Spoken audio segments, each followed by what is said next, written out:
La question concerne la célébration de la journée internationale de la francophonie. C'est mercredi 20 mars.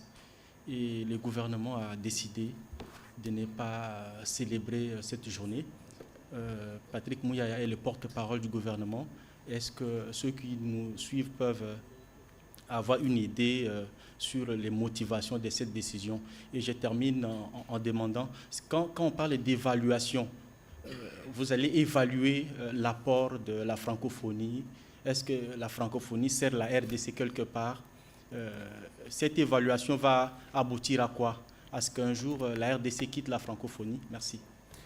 Écoutez, mon collègue des Affaires étrangères pourra sûrement mieux vous répondre parce qu'il gère la question de la francophonie au quotidien. Je veux vous partager un petit témoignage avant de faire un commentaire sur...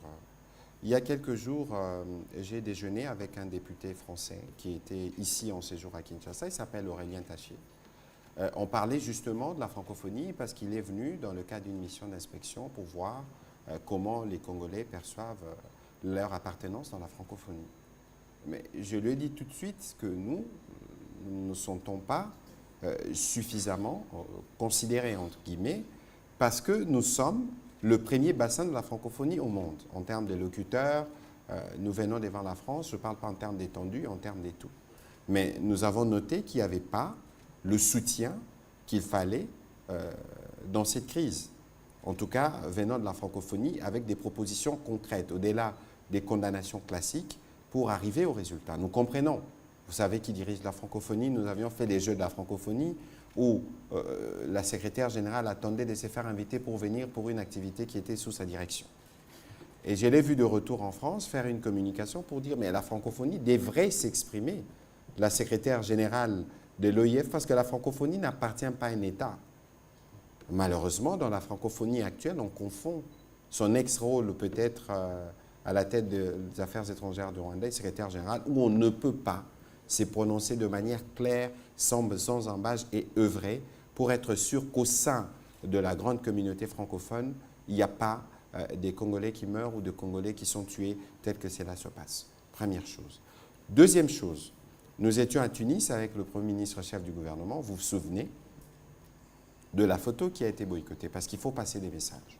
Et donc aujourd'hui, nous qui sommes endeuillés, touchés par le drame qui ravage nos populations, qui sont aussi francophones, il faut le rappeler, dans l'Est de la RDC, nous sommes en droit de considérer que pour nous, il n'y aura pas de célébration. Même s'il n'y a pas de manifestation festive, mais je sais qu'il y a des émissions qui sont prévues, dans ces cas notamment ici à la télévision nationale. Sûrement que mon collègue des Affaires étrangères fera une allocution demain pour parler justement de notre appartenance à la francophonie. Bon, sur votre question, nous allons évaluer, évidemment qu'on va évaluer. Et si, dans l'évaluation qui est faite, on dit qu'il faut qu'on se retire de la francophonie, entre guillemets, parce que c'était déjà une option qui était proposée par plusieurs parlementaires au regard justement de l'attitude de l'organisation. Mais on ne va pas sur l'échelle dire bon, on va évaluer, on va quitter la francophonie. Il y aura des mécanismes ou des décisions qui pourront être prises lorsque cette évaluation sera totalement finie.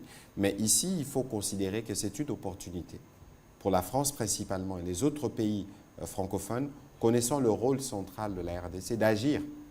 Parce que l'option de quitter la francophonie, en tout cas pour beaucoup des Congolais, n'est pas à exclure lorsqu'ils ne se sentent pas en cours, lorsqu'ils sentent pas, ils ne ressentent pas suffisamment de solidarité, de compassion par rapport au drame que nous connaissons.